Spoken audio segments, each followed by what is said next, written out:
एक और हमारे पास सुपर चैट आई है। ये है 3 स्टॉक्स पर पूछ रहे हैं ये। एक तो इंडसइंड बैंक, ये पूछ रहे हैं कि इंडसइंड बैंक पर क्या करना है, आप ये बताइए। वो पूछ रहे हैं कि हेड एंड शोल्डर पैटर्न इसने बनाया है वीकली का।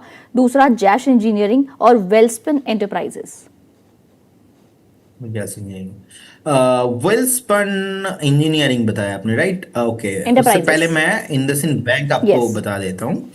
इंडसइंड बैंक अभी थोड़ा बहुत प्रेशर में है, और हम लोगों ने देखा था जिस तरीके से सेलिंग प्रेशर आया था उसके बाद ना इंडसइंड बैंक 950 को होल्ड नहीं कर पा रहा है।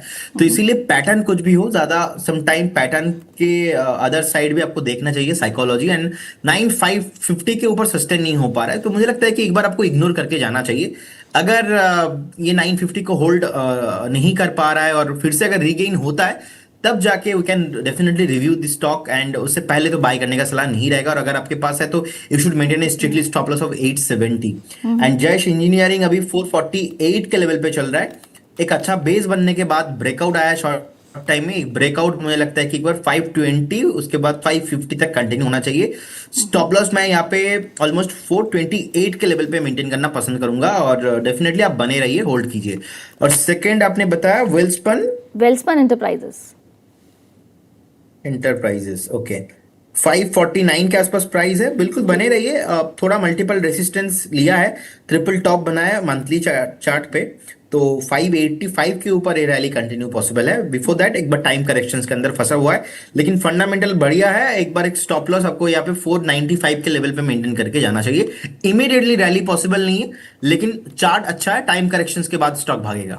एक वोडाफोन पर भी मैं जानना चाहूंगी। वोडाफोन में एकाएक 6% की तेजी नजर आई है, क्योंकि इसको कुमार मंगलम ग्रुप से 4730 करोड़ का जो इन्वेस्टमेंट अप्रूवल है वो मिल गया है। उसके बाद ये तेजी नजर आ रही है। कहाँ तक जा सकती है ये तेजी?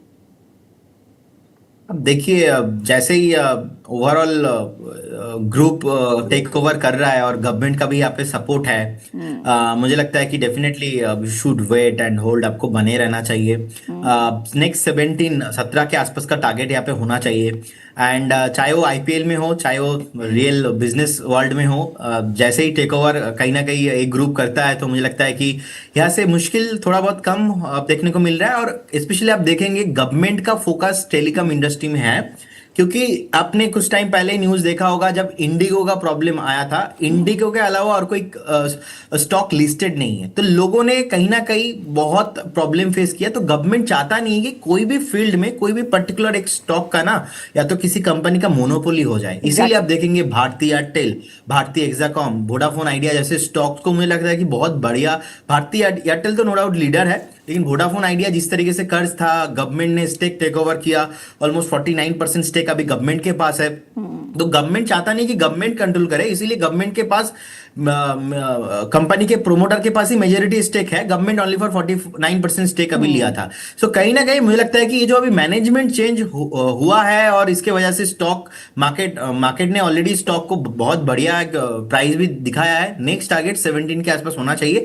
एक स्टॉप लॉस 12.50 के आसपास फिर भी मैं मेंटेन करना पसंद करूंगा। लेकिन क्या, जैसे कि आपने बिल्कुल सही कहा कि सरकार नहीं चाहती कि किसी भी एक सेक्टर में किसी एक कंपनी की मोनोपोली हो जाए। बिल्कुल ऐसा ही है, और ऐसा हम कई बार देखने को मिलता है हमें। लेकिन क्या ये स्टॉक, ये जो इसकी रेंज है 12 से 17, ये पहले नीचे जाता है, फिर वापस 12 पे आता है, फिर 14 पे आता है, फिर 17 पे, 18 पे, तो क्या इस रेंज से बाहर निकलने में अभी और समय लगेगा इसे?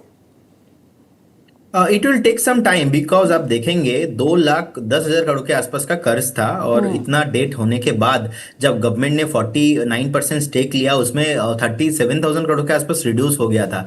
अब जैसे कि न्यू मैनेजमेंट आ रहा है, न्यू मैनेजमेंट आने के बाद क्या होता है, स्टॉक ऑलवेज फ्यूचर का बात को ध्यान में रखते हुए रिएक्शन देते हैं। अब जब 17-18 था, उसके बाद हमने देखा कि बिलो 5-6 भी आ गया था। सो कहीं ना कहीं ऐसे बेस बनते हुए टाइम लग गया, और ये न्यूज बहुत टाइम से चल रहा है। तो शॉर्ट टाइम में मुझे लगता है कि जो चलना था हो गया है, 14-15 आना था हो चुका है। अब नेक्स्ट मूव सेम न्यूज पे नहीं बनेगा, नेक्स्ट मूव बनेगा धंधे पे। अगर आपका मार्केट, अब मेरे ऑफिस में ही मैं देख रहा, सुबह ही सुन रहा था, भाई वोडाफोन आइडिया का शेयर, वोडाफोन का सिम किसके पास यूज करते हो? कोई नहीं यूज करता, सब लोग जियो या तो भारतीय एयरटेल यूज करते हैं। आप भी आफ्टर द शो जाइए आपके ऑफिस में, देखिए वोडाफोन का सिम किसके पास है। 90% आपको बोलेंगे वोडाफोन का सिम हमारे पास नहीं है। तो मेरे ये पास। जो बिजनेस है ना, उनको मार्केट शेयर गेन करना पड़ेगा।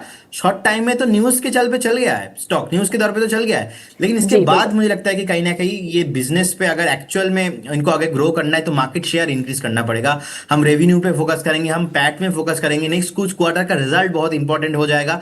तो इसीलिए क्योंकि आप देखेंगे वोडाफोन आइडिया को ज्यादा मैं यहाँ से एग्रेसिवली इसलिए प्ले भी नहीं करता, बिकॉज ऑफ क्लास का वो बच्चा जो शैतान है बहुत, पूरा साल हमने परफॉर्मेंस देखा है, बैक बेंचर है, उसके ऊपर भरोसा करना बहुत मुश्किल है, चाहे वो थोड़ा बहुत एक क्वार्टर का रिजल्ट क्यों ना अच्छा करके लेके आए। सो क्योंकि मैं बैक बेंचर रहा हूं तो मुझे पता है, तो इसीलिए वोडाफोन आइडिया के लिए ना मेरा थोड़ा अभी मुझे लगता है कि हाई अलर्ट पे आपको रहना चाहिए। 12.50 के आसपास का एक स्टॉप लॉस।